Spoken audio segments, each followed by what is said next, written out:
I'm Coco, I'm a black belt under Gian Harper, and today I'm going to be showing my favorite technique. So I go for a knee size position, and most times when I go for a knee size position, the person really has a good guard tension on one side, and this is my comfortable side.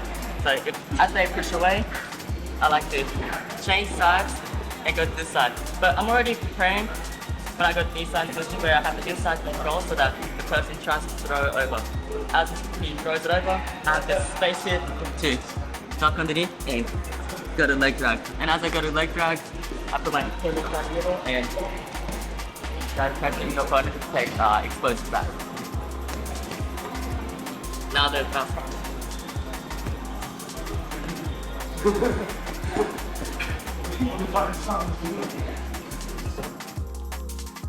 All right, so I just gotta do a quick sponsor shout out. So sponsor is aesthetic or fightaesthetic.asia or fightaesthetic.sea.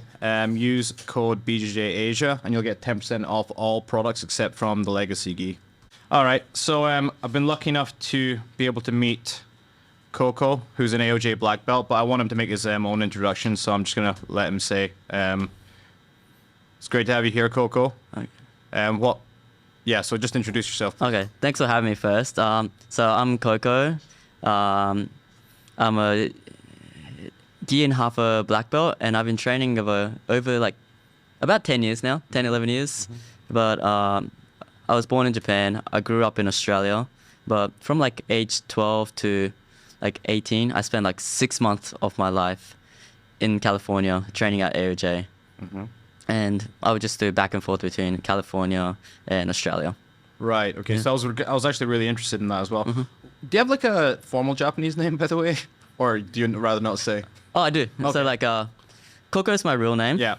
So like, I don't have any. I have a kanji for that. Really? Yeah. Okay.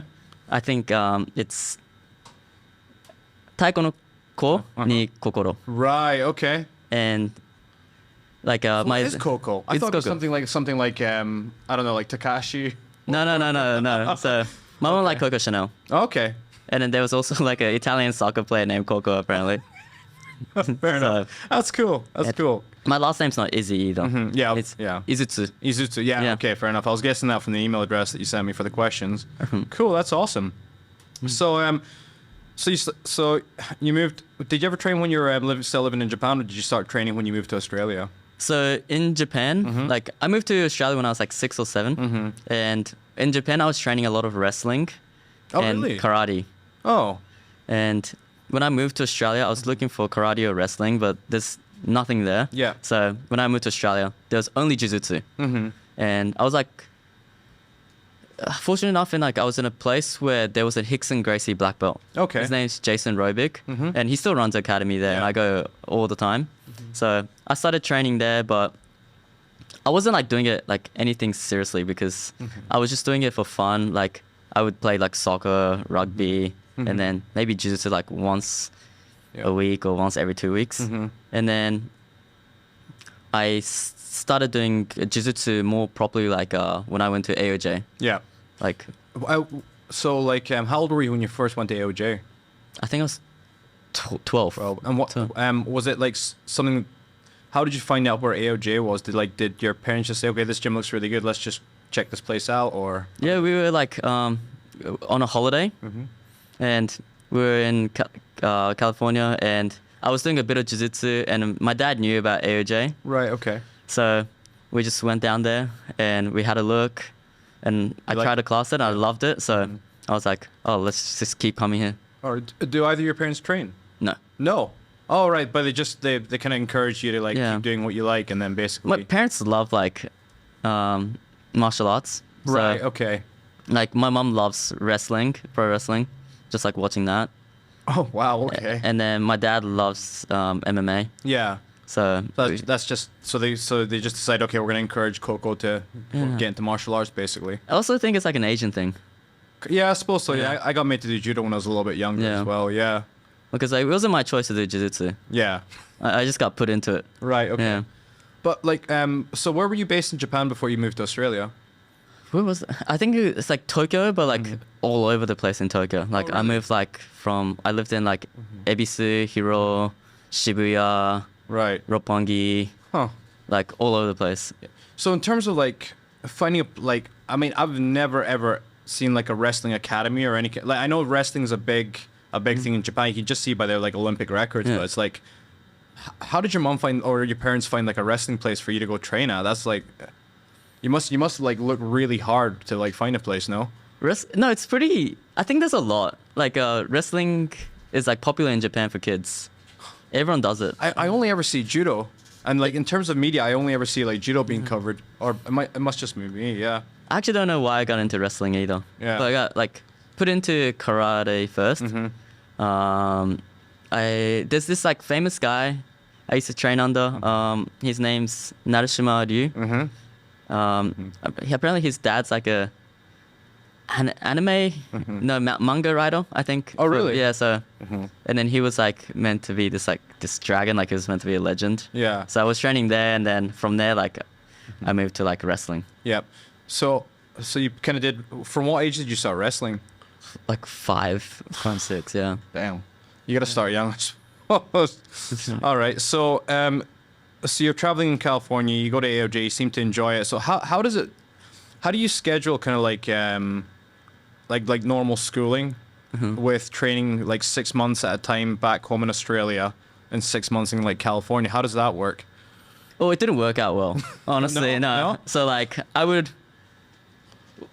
when I was training in California, I wouldn't do any school at all. Okay. And then like from like age 12 to like age 15, 16, I think I went like max 100 days of school. Wow. And your parents was cool with that? Yeah, yeah, they were cool with it. Like I would do the work sometimes. Like they would make me go to Kumon. Yeah. Yeah. So like I was doing a bit there, but I hated it. So. Yeah.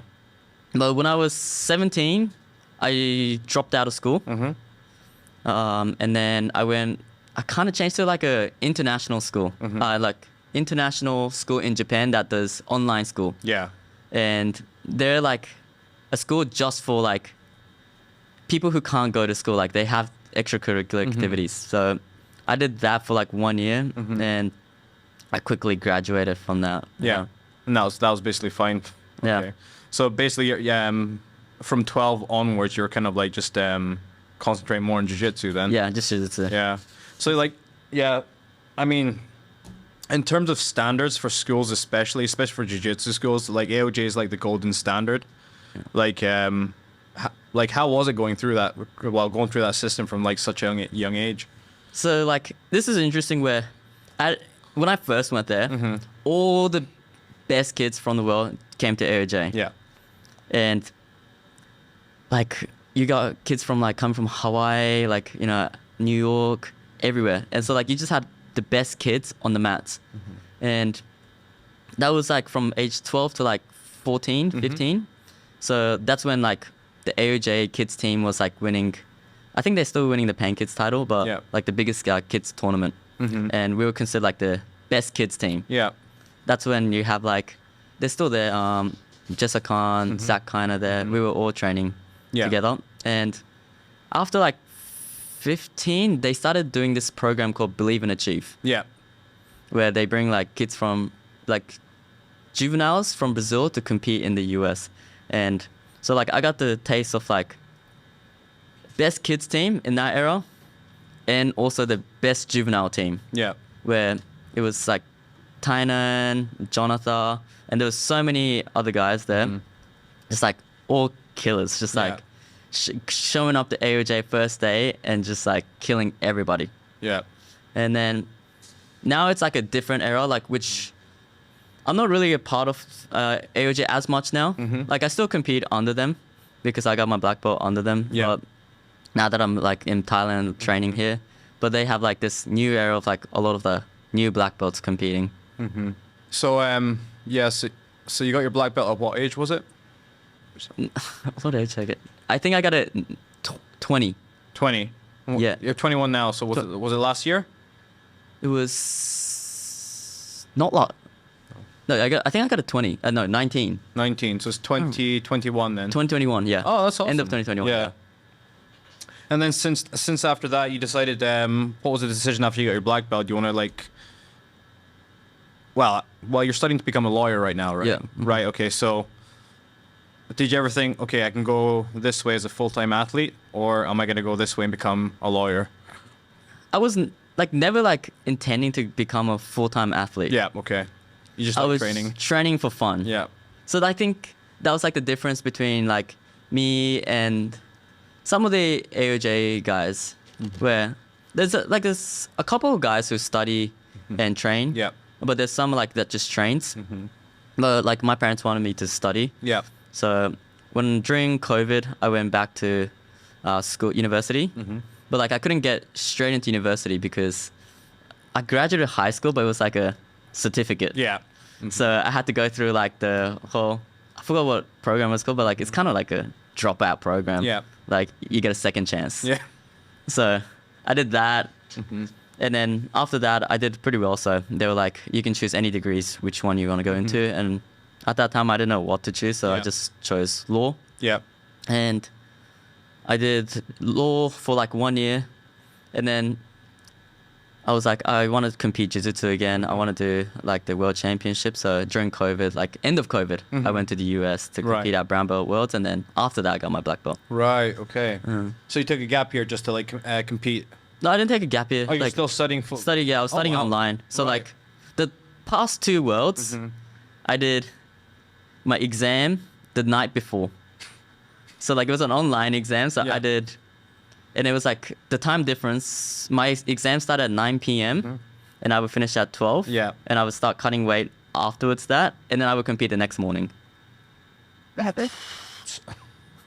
So like the last 2 worlds, I So you're doing like your finals for each given year, and then like you're competing for the world straight after that. Australia, yeah. Man, isn't that quite like a demanding schedule? It is, but like I have to do it. Yeah. And like I can choose to like defer my exams. Yeah.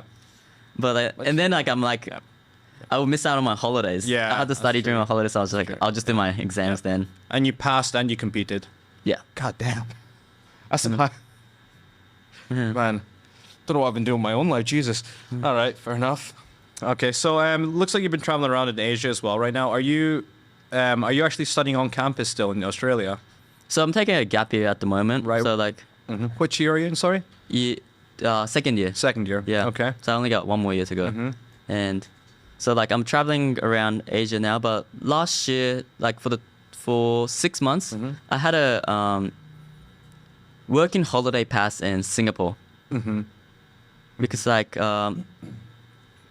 my initial plans like to go to Singapore was like I wanted to do my master's degree, Right. Okay. master's in law, like the National University of Singapore, and I wasn't sure if I was gonna like Singapore, so I just went there. Yeah. Just to check it out initially. Let's check it out. And then Mikey was like, he messaged me. He's like, "Oh, I'm moving to Singapore."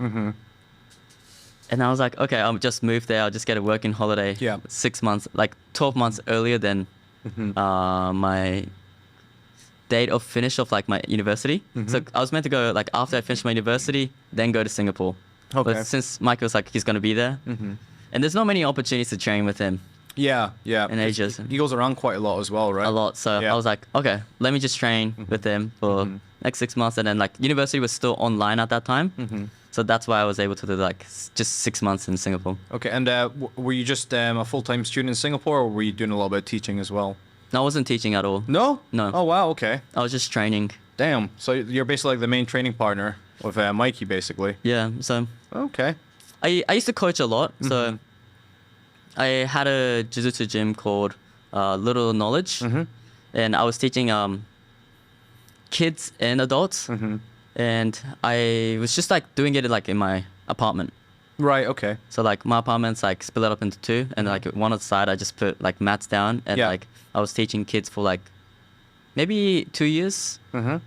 And after COVID, and then I was like, I want to travel a little bit more. Yeah. I stopped teaching and then moved to Singapore. Right. Okay. So the Little Hope, it's called Little Hope, yeah. Little Knowledge. Little Knowledge. Yeah. Sorry. So Little Knowledge, was that in Australia? In Australia. Oh, okay. Tell me a little bit more about that. Like, in terms of like teaching, what was your schedule like? Is it like teaching 6-7 days a week, or Oh no. no? My schedule was like the jiu-jitsu gym like was built like around my schedule a lot. Right. Okay. Because I was going to university in the morning. and I would teach at night. But Sundays I wouldn't be able to teach because like I would have classes all day. Yeah. So I would only teach. I had like 3 classes a week, and it was like kids and then adults. Yeah. But mostly it was like kids, parents training afterwards. So it was just like I teach the kids. I do like a daycare. Yeah. And then I teach the adults. Right. So what was the age bracket for the kids classes? Pretty broad. It was like from like 4 to like 13. Oh wow, that is a broad. And then straight after that, you just go straight into like an adult class. Adult class, yeah. All right. So is like the length of each class like an hour, or how does it work for you? Oh, for kids class, like it was 1 hour, and then adults class 1 hour too. Right. Okay. Because kids class is like more like 45 minutes, because like the attention span's like 10 minutes. Yeah, I get it. Yeah, yeah. And I was teaching like 5-year-olds too. So Yeah, trying to mix a 5 and a 13-year-old Yeah. is quite challenging as well. Yeah. Yeah. Which do you find more difficult, kids or adults? Then kids is more rewarding. 100%. Yeah. Kids is it depends on like who I'm teaching, because like if I'm teaching an adult and they really want to compete, I have like a responsibility to give them all, and then like they can do their best in competition. Yeah. With kids, it's like I'm more like, oh, just have fun. If you want to compete, compete. Yeah. Like the difference between like the teaching in kids, like before I used to train like a real competitor when I was a kid. Like like you go to class, and I never enjoyed like class when I was a kid. Oh, really? Yeah. Because like it was tough. Yeah. Like every training was like 1 hour 30, and it was like the hardest class like ever. Like now, like the comp class to me, it feels very easy because I did like the hard kids class. Yeah. And I didn't want to put that on the kids. Right. Okay. And then I think it's also Australian culture. It's like it's better to just them have fun, and you never know when the kids are gonna improve. So like I've seen kids like who wasn't good at all at like age 8, 9, and there's some kids that were really good, but like there comes to a point like it changes. Like those kids who weren't good like suddenly improves Yeah.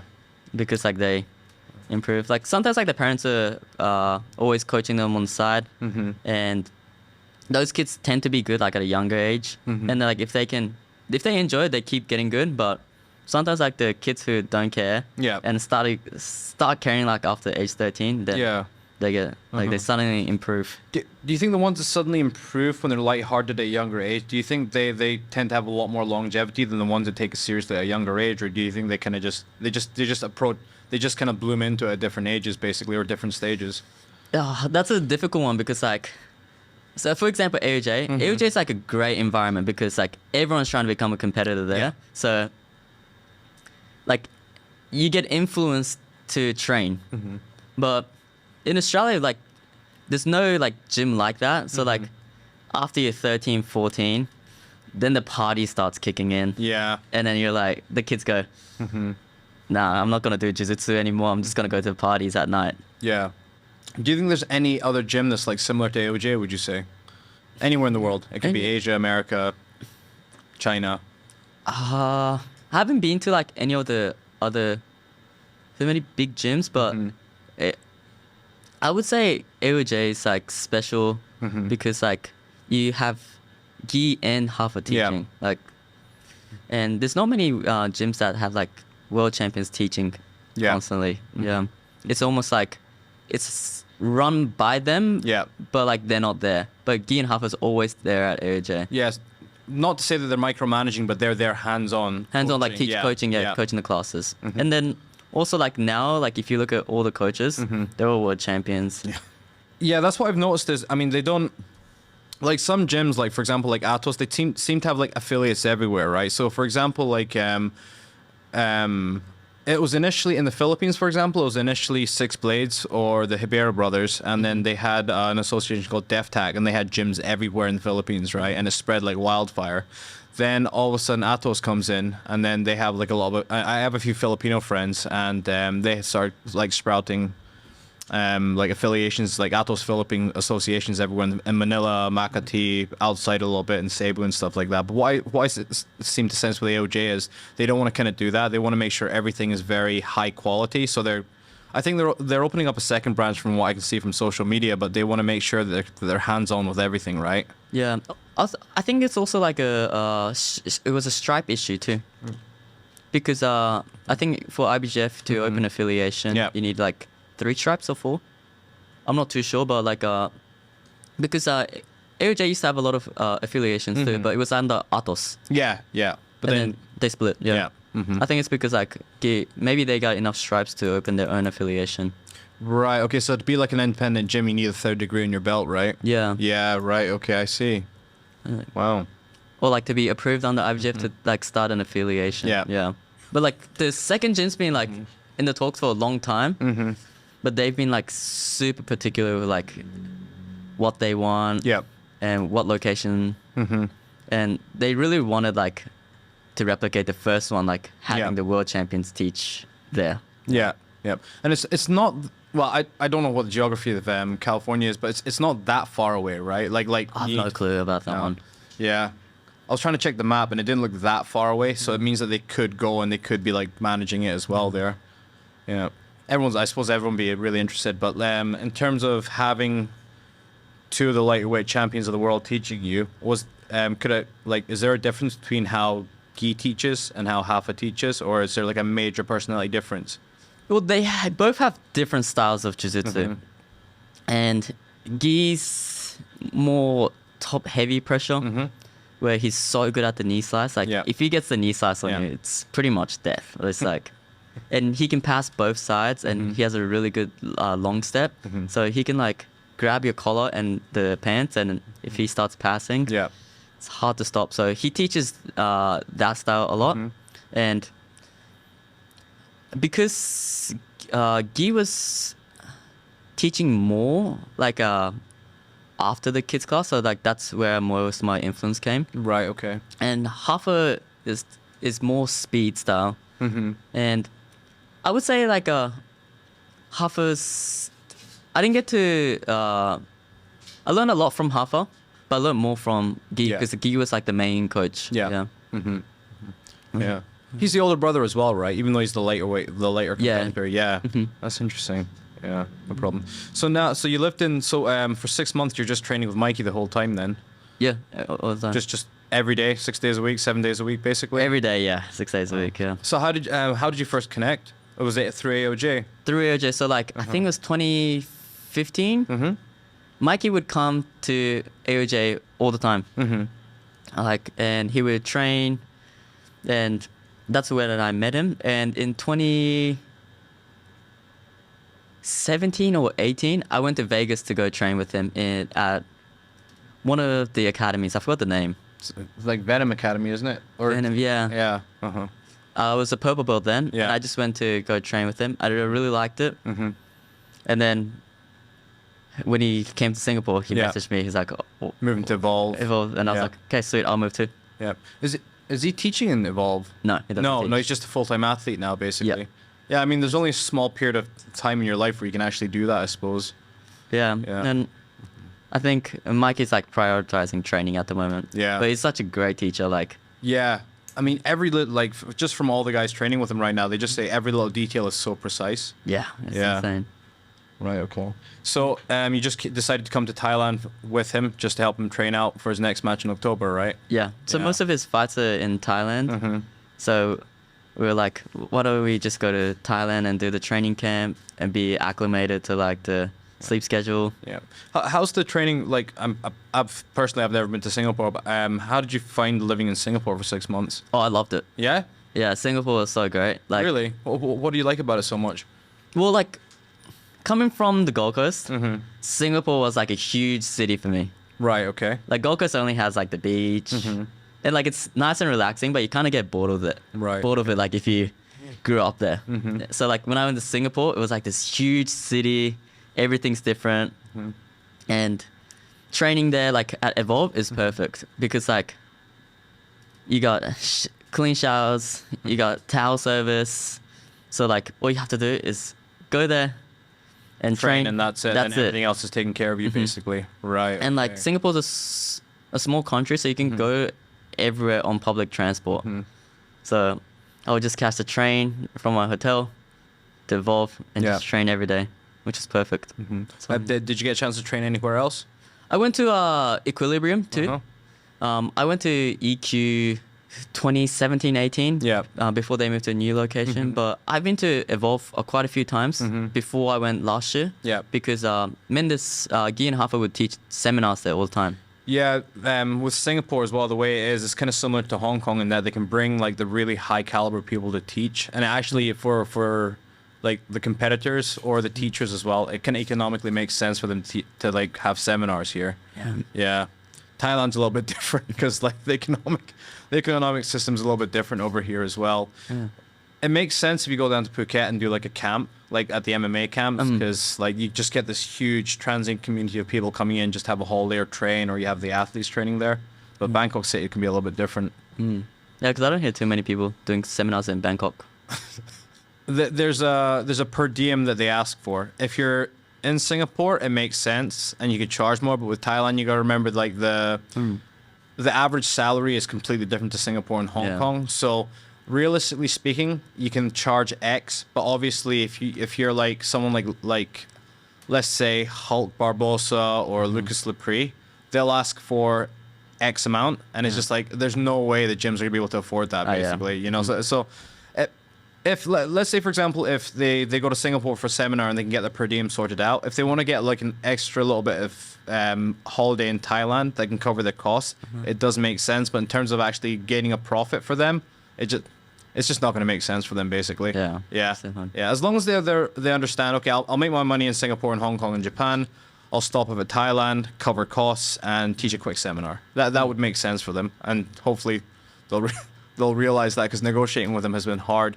I remember Braulio came a few years back as well, and we just in no more managed to organize 40 people for the seminar, and that was like a struggle in itself as well. Oh, really? Yeah.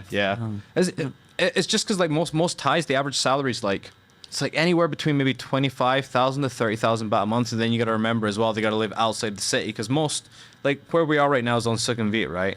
We're on Thong Lo, and Thong Lo is basically like the Beverly Hills of Bangkok. But the average Thai person that wants to do jiu-jitsu, paying like anywhere between, let's say, 3,000 to 4,500 baht for a monthly membership of a jiu-jitsu gym is very difficult. Yeah. That's true. But jiu-jitsu is definitely growing here as well. We have a national team. Our head coach Andrew Arete, he built the national team as well, and they're doing quite well right now. Okay. So it's pretty awesome. Yeah. They're gonna compete Asian Games, right? Yeah. Yep. I think they just came back from Mongolia as well. But in terms of like Southeast Asia, it seems like the level's climbing very quickly. I was trying to do something in Myanmar, but unfortunately, that country got taken over by the military.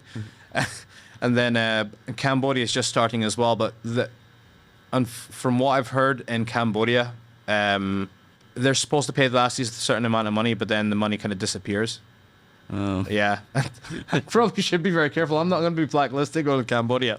But you hear very similar stories in Southeast Asia, and they're still like kind of like not like first tier countries. So they're still kind of developing. Yeah. So like for example, it seems like the Filipino national team's really strong. Thailand's definitely upcoming as well, but when you go to the national games, you can see who's winning. And I've spoken to a few people that kind of work in that kind of circle, and it seems like the last event I think was in Kazakhstan, but it seems like that country has a lot of strong competitors, and they come into Bangkok to do like national team events as well. Oh, really? Yeah.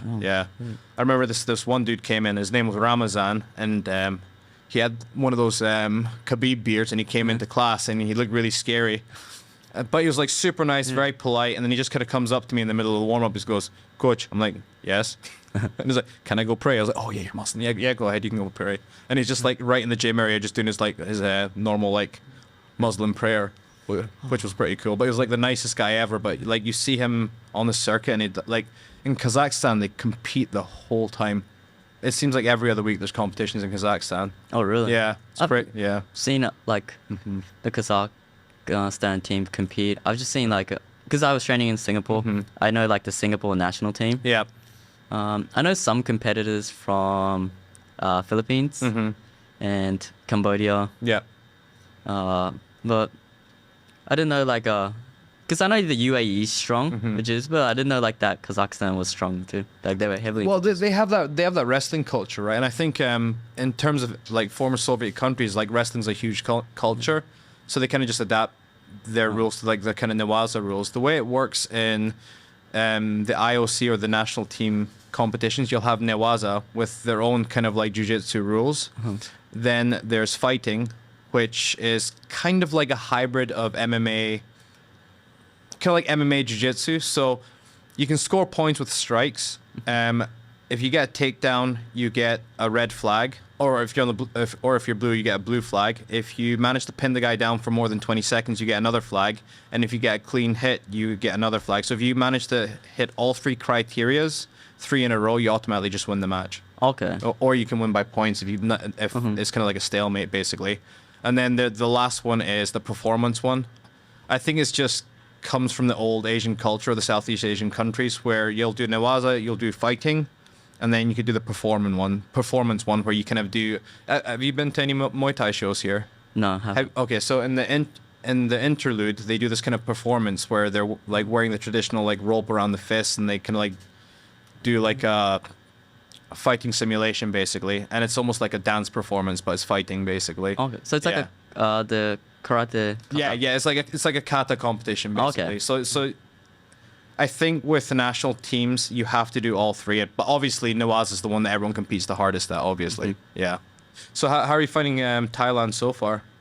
Oh, it's great. You enjoy it, right? Oh yeah, it's like so different. It's got a little bit more like chaos in comparison to Singapore, right? Yeah, definitely. But like traffic here is like insane. Like Yeah. during the rush hour. But other than that, like I love the food here. Yeah. I love training here. I like the weather here. It's not cold Yeah. because I can't do the cold. No, I can't do the cold anymore either. Yeah, I went back to the UK in Christmas. I couldn't handle it. So, how long are you here for? I'm here for 30 days, 30 days. Okay. and then until like Mikey's fight with Shoutout. And then after that, we haven't decided. We might do another 30 days here, or we might go. I might go compete in Europe or in the US, Yeah. like one of the competitions before Nogi Worlds. All right. But in terms of Europe or, are you going to be doing like gi competition? Nogi. Nogi. You just yeah, want to do Nogi right now? just Nogi. Yeah. All right. Okay. Haven't competed in the gi since 2021. 2021. Yeah. All right. What's made you kind of transfer? Because, I mean, AOJ is quite a gi heavy school. What's made you want to do more Nogi right now? It was just like when I was training with Mikey, we would only train Nogi. We wouldn't do any gi. Yeah. So that's the only reason. Yeah. Like, and then I kind of like did gi all my life, and so I kind of wanted to switch it up. And Yeah. Nogi's like pretty interesting at the moment. Yeah. It seems like that's where the money. Well, wrong way to say it, but it just seems like that's what the trend is right now is Nogi, right? Yeah, the trend is like definitely towards Nogi, but it comes and goes. Yeah. Honestly, like like even with jiu-jitsu techniques, you know, it's the same. Yeah. Like sometimes like jiu-jitsu growth too. Like sometimes it feels like it's growing so much, and then you have a period like it's like Yeah. dead. Right. So what belt did you actually start coaching from?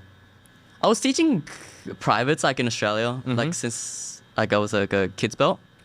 So I did my first seminar, a charity seminar, and I was teaching kids and adults at Orange Belt. Oh wow. Okay. This was at Carpe Diem, and also I would go to a lot of seminars with Guy and Hafa. They would take me Yeah. to like Japan and take me to their seminar so I can see like what they teach, Right. like how they okay. run it. So Yeah. and then like if I'm with them, like people would ask me, oh, how do I do this? Yeah. And I could just help them out. So like I started like helping out and like kind of coaching like as a kid's belt. Yeah. But I properly started teaching at Brown. Brown belt. Yeah. Okay. And you've like taught seminars quite a lot of places around Asia then? Only taught in Japan, Hong Kong, Australia. Only. And Okay. but that's it. Yeah. Yeah. I didn't okay. teach in Singapore or anything. Yeah. Oh, okay. Okay. So in terms of Japan, is it usually just the Carpe Diem branches that you teach seminars at? I did one at I just did one at Carpe Diem, yeah. Right. Okay. But I haven't taught in Japan for a long time. Yeah. Okay. Did you manage to teach in Japanese? Yeah. Yeah. I have to teach you Japanese. Yeah. You have to teach in Japanese. Wow. I get really nervous if I like. Yeah. Like, oh, like mix up English and Japanese. Yeah. Yeah. Yeah. And you get away with it, right? Yeah. But the good thing about Carpe Diem is very much international, isn't it? Yeah, everyone speaks English, so it makes Yeah. it so much easier. So in terms of future plans, you're looking to compete around Europe a little bit and then go to Nogi Worlds. When is Nogi Worlds? December 8th, December 8th. I think. Okay. It's around there. It's like first week of December. Yep. And then the plans after that is just to go back to uni, basically. Yeah, I have to go back to Australia. My university starts like January 8th, I think. January 8th, okay. But in the meantime, you're going around doing a little bit of traveling then. Yeah, just going to Yeah. be traveling and training. That's awesome. So you've traveled a little bit around Asia now. I mean, where have you found to be your favorite so far? To be in your favorite so far? Oh, I kind of have a bias decision because like I love Japan. Yeah. My grandparents still live there, so I think Japan would be number one. Yeah. And I'd really like Singapore and Thailand. Yeah. So I would put Singapore and Thailand as the same. Yeah. But I haven't been to any other Asian countries. I went to Malaysia, but I prefer like Bangkok. Yeah. Bangkok's just got a uniqueness to it, I must admit. Yeah. It drew me here as well. Have you trained anywhere else in Thailand so far? Has it just been Arete? Just Arate, yeah. Just Arete so far? Yeah. All right, fair enough. And then like I've come here 3 times this year, and most times we just I only stay here for a week. Yeah. Or like not even a week, or 3 days. Yeah. And because we don't have when we stay at the hotel for one championship. Yeah, it's the one near the Don Muang airport, isn't it? Yeah, so Yeah. it's super fast. So we just train at the hotel. Yeah, coming back and forth into the city center would be a pain in the ass. We would only come down at night to eat. Yeah. And then go back up straight away. Yeah. Uh, That's the one thing is the traffic here. The BTS is quite handy as well, but during rush hour though, you just feel like you're packed in like sardines, unfortunately. So I want to ask as well. I mean, where have you taught in Hong Kong? In Hong Kong, I taught at this gym called Hybrid. Right. And it was organized by one of my friend, Creonte Events. Yeah. So he took me to like some jiu-jitsu gym called Tempo. And I didn't teach there, I just trained there. Yeah. And like when I used to go to Hong Kong a lot as a kid. Oh, really? So like my parents would always go, we would go for like the weekend Yeah. to have dinner and then comes back straight away. So like the time I went to teach the seminar was the first time I actually trained jiu-jitsu in Hong Kong. Right. So I didn't know what like the scene was gonna be like. Yeah. But like I kind of knew like some people like Margot was from Hong Kong, so she would tell me like, oh, jiu-jitsu there is good. So I knew a little bit, but like not like I didn't think like it was the level that it was gonna be at. Yeah. Yeah. Okay, so you were actually surprised by the yeah. level there. Yeah. It's good. Yeah, I've been there for a couple of competitions before as well. Okay. So in terms of like training environment in Asia so far, I mean you've only been to a few countries in Asia, but how do you feel it? How do you find it in comparison to like the where you've trained in the US? I think it's pretty similar. Yeah. I have to like, for example, like AOJ, 90% is like hobbyists, Yeah. and it's only like the 10%, and it's the same with like almost every gym. So like hobbyists around the world, like I think it's getting about the same level. Yeah. So like, especially like when I come to Arate or like Evolve, because like I train with Mikey, and the guys who can hang around are like the top guys at each gym. Yeah. So maybe like the competitors might be a little bit lower than like an AOJ level, but the hobbyists is the same. Yeah. Yeah. Okay. Do you see any kind of distinct uniqueness from each country when you train there? Like, do you think there's like a cultural influence of like that they bring into like the jiu-jitsu culture? You think, or do you think everything's just kind of the same? It would be hard to say in Singapore because there's just like a lot of expats. Yeah, that's true. Yeah. And I feel the same way for Arate too. Yeah, we have a lot of expats. Yeah, I mean, the evening crew that you get quite a lot of people coming in the evening that are like very distinctly Thai. Mm-hmm. But yeah, it's quite similar. Well, like when I go to Muay Thai gym, for example, PK Sanchai. Yeah. There's just a bunch of Thai guys. Yeah. And they just love to train hard. Mm-hmm. Just like go all hard, like 100%, like every single minute. Yeah. So, and they're like a lot more easygoing, I think. But Singapore was more fast-paced, I think. Just I think because like I was training at Evolve, which was like in the business district, and everyone's like working, so everyone was fast-paced. Thais are like PK Sanchez more laid back. Yeah. It really depends on the culture of the gym as well, though. Like I can imagine, like maybe like gyms in Carpe Diem, depending on where the branches are, for example, that they're like time is very restricted in that they have to come in and out, and then they have to go back to work, or they're finishing work, and then.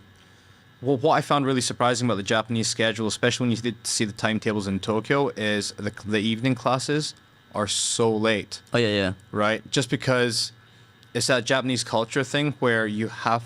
Like even if let's say like the working day finishes at 5, if the boss is still standing there at the head of the table, you can't leave the office, you know. So yeah, I remember I had a friend that owns a gym called Nexus Sense in Tokyo as well, and he told me the first year he was working in an office, he said for the first year he never left the office before 10 p.m. That's crazy. I tried that for a year. I couldn't do it either, but. Let's say once you get your law degree, do you think you want to do it in Japan? I'll get my law degree, but I haven't decided like if I'm going to work as a lawyer. Yeah. So, I mean, a law is a good degree, but I mean, in terms of where you're at just now, what do you feel like you want to do after you finish your degree? Oh, I have no clue at the moment. idea. No idea. I mean, I suppose you are only 21. Like, I'll probably do like a 6 months internship for law, but I'm like open to working in Japan. Yeah. As an expat. Yeah, of course. Yeah, you'll feel like. Oh, yeah, that's a good question actually. Do you have Japanese passport? Do you have an Australian? Just Australian. Oh, you have to choose at 20, right? Yeah. All right. Yep, I chose 2. I don't have 2 passports. I heard like working as an expat there is good because. Working as an expat is good. Yeah. You definitely get treated to a different standard than Japanese people for sure. Yeah. Yeah. So. So it would be too bad. But like the law system, I think in Japan is, I believe, it's civil, and like Australia's common law. Right. Okay. So it's a bit different. So I would have to work as like an international lawyer probably there. Probably, yeah. Yeah. And like my Japanese isn't that great, so I have to like. You'd have to catch up a little bit. Yeah. But I mean, I reckon if you just lived, I used to live and work in the UK, but once I moved to, I decided to move to Thailand to work for a Japanese company. And since you're working with like Japanese office workers and Thai workers, your Japanese tends to just sharpen up because you're always speaking it basically. Okay. Yeah. But reading and writing, I'm like a little bit iffy on. I've got maybe primary school or grade school level 3 kanji, and the only reason why I still managed to do it is because I just read like Japanese manga all the way through like until now basically. Okay. Yeah, so that tends to help. So another question I wanted to ask was, how would you evaluate the current trends in jiu-jitsu, and where do you see the sport going right now? The current trend in jiu-jitsu is definitely nogi. Yeah. I think it's mainly because of ADCC, and there's more people like getting into nogi. It's easier way for people to get in. Like, I feel like when people sign up to a gym, if you're doing gi, you have to buy the gi, the belt, and nogi you can just come in t-shirts and shorts. Yeah. So it's an easier entry. The trends in jiu-jitsu comes and goes. Yeah. Honestly, so like sometimes it's like nogi, sometimes it's gi rising again, and there's a lot of like professional circuits happening now in the nogi scene. That's probably why too. I don't know how long they're gonna last. Yeah. Because like there was Metamoris, which is really good. Yeah, that was awesome. And then there was Açaí, which was really good. That was the one based in New York. New York. Right? Yeah.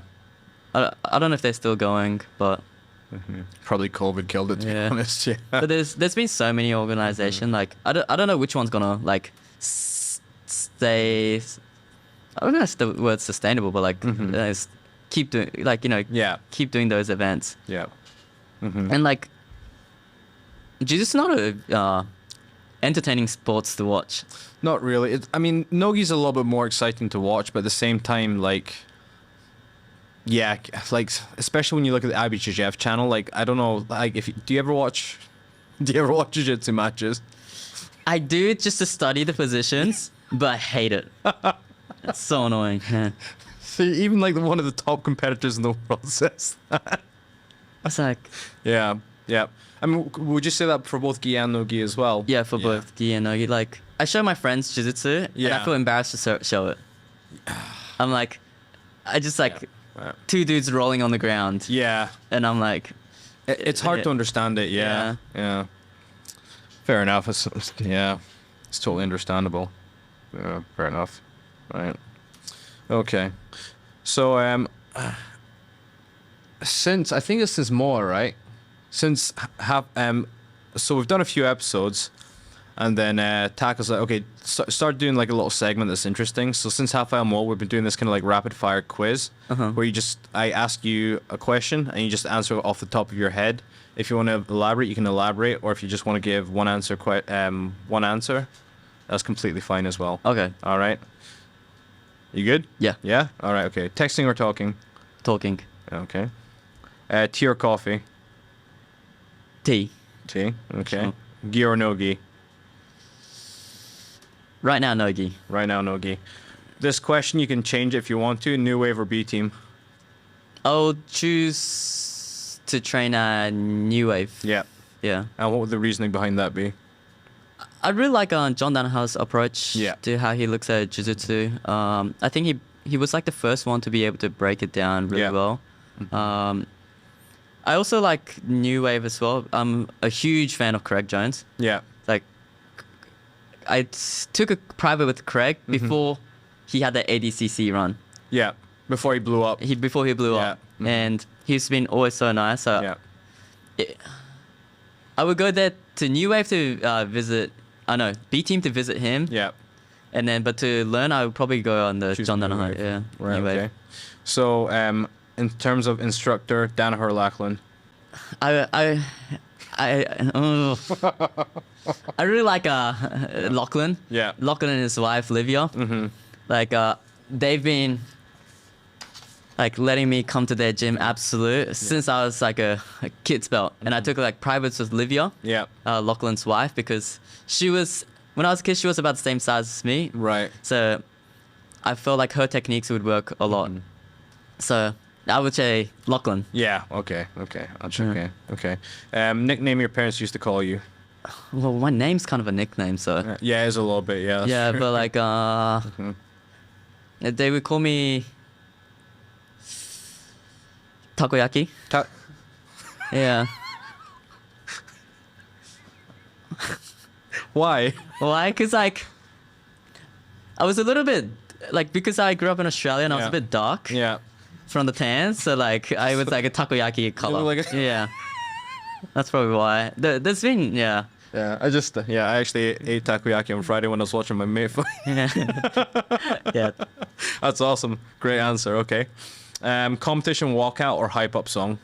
Like a song. Yeah, like let's say for example, if you were gonna do a super fight Yeah. on, let's say like Met Morris or EBR or something like that, what song would you walk out to? Or is there something that you listen to right before you step on the competition mats? For walkout song, I'll probably choose like an EDM song, like a hardstyle. Hardstyle EDM song. Yeah. Okay. Something you can muzz to. Yeah. And I would probably for competition, like before walking out, like listening to song, hype up song, I listen to pretty much anything. Anything. Anything. Okay. I don't have a set playlist, but like I normally like to talk a lot. Yeah. So, All right. Like talk to someone before you step on the mats, basically. Yeah, like Okay. I'll talk to like the guy I'm competing against. Oh, really? Yeah. Okay. So Okay. I'm not like a Yeah. I don't get like I get dialed in, but Yeah. I'm not like I have to like not talk to anyone. Like Yeah. I'm in earbuds. Yeah. Kill or be killed kind of mentality. Right. Okay. Nah, Day class or night class? day class for sure. Okay. And outside of the places you've trained before, place you want to train the most. It can be a country or a particular gym. I would say New Wave or B Team. New Wave or B Team. Cool. Also want to go to Jason Rao's gym. Oh yeah, I've heard Vanguard, right? Vanguard, yeah. Yeah, I've heard great stuff about that gym. Okay. Favorite food? Japanese. Japanese, 100. Yeah, I mean, yeah. I can't. Yeah. Favorite jiu-jitsu brand? There's a few. All right, okay. Yeah, that's fine. That's There's a fine. few. Yeah, go for it. I really like the designs. I always liked Shoutout. Mm-hmm. Also AP too. They do really nice Albino Creto, yep. collaborations. I like the Carpe Diem stuff too. What they do with Bedouin and Heartbreakers. Yeah, like their rash guards are pretty awesome as well, I must admit. I have a jiu-jitsu brand as well. Oh, do you? Give it a shout out. Little Knowledge. Oh, okay. LKNW. Okay. I like VHTS too. Yeah, VHTS is good as well, And Control. It's an old brand, but I really like Control. Yeah, they've been around for a long time, but they're consistent as well. Control was my first sponsor when I was a kid. Okay. So I was like but now Little Knowledge is like your own brand now, right? my own brand, like in secret. Like I'll just like create rash guards. I've also created like gis in the past. Right. But I never like got to a point where I sell them. Like I normally just like get the rash guards. Yeah. And I just been just giving them out. Right. Okay. Yeah. Okay. Would you want to like grow it? Would you say, or is it just something that you just want to do on the side as a passion right now?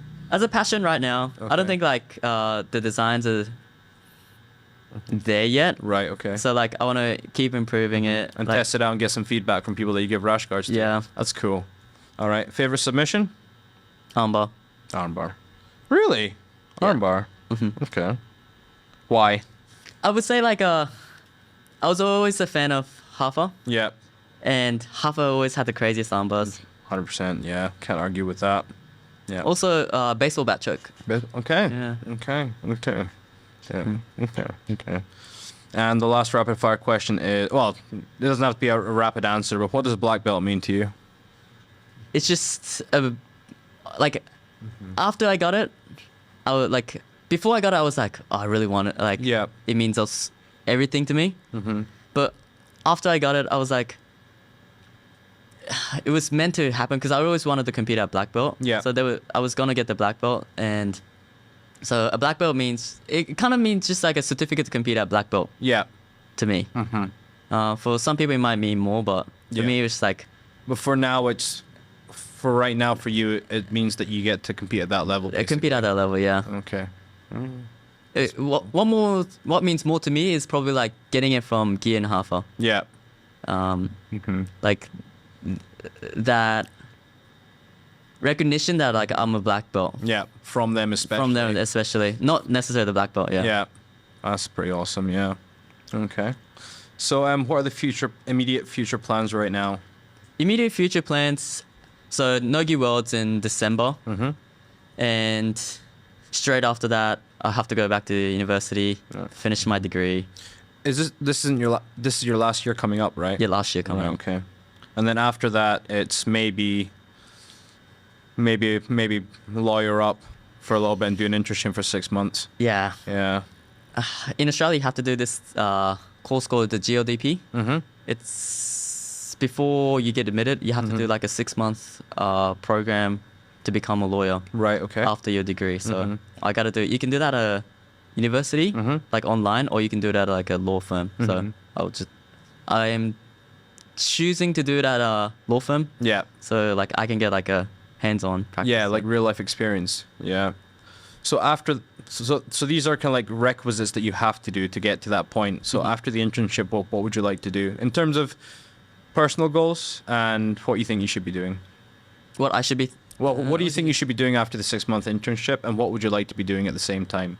Like, okay, maybe I'll be a lawyer, or after the 6 months I might take this time off and do some black belt competitions, or maybe I'll just go straight into working life.